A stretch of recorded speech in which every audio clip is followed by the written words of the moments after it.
and that is injustice, evil.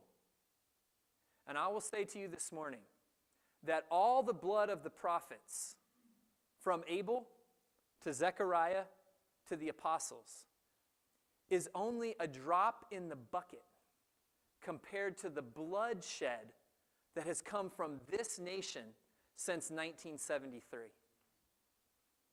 There is an injustice in our land that began in Roe versus Wade, 1973, when abortion was made legal. And babies are killed here now to the level of 60 million since that time. Since I've been preaching today, if I preach a standard length message, 100 babies will have died while I stood here in our land. Every one of them as valuable as Zechariah and Abel and all the prophets. And I will confess right now that I have not confronted this evil as loudly as I should, the way Jesus does. I'll post things on Facebook. I'll send in red envelopes, and I'll go to certain events from time to time. But when I think about the injustice that is abortion in this nation, I have been far too silent for far too long. Babies are murdered. And you say, well, how do we know that these are human lives in the womb and not just tissue? Well, as Christians, we know. The scriptures teach us that in Psalm 139, that God knits together a human in the womb.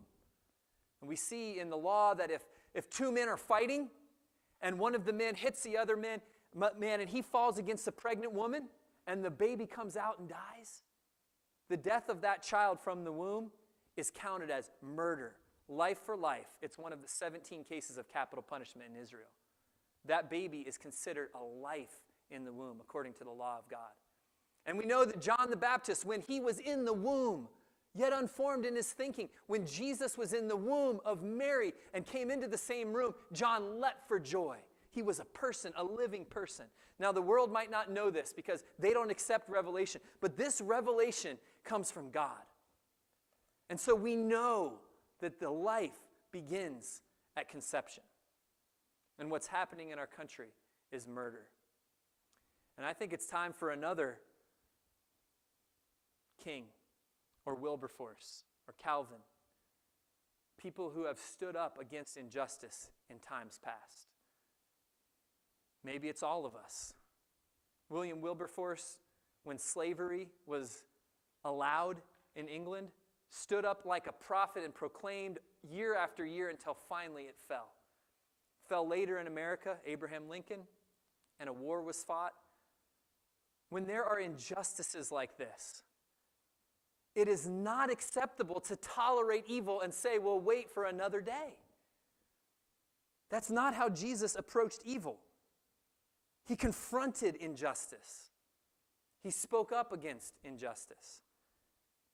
And so in our day, that is one great evil. And there's many evils in our world. But that is one where the blood of babies calls out from the ground, like Abel's blood did.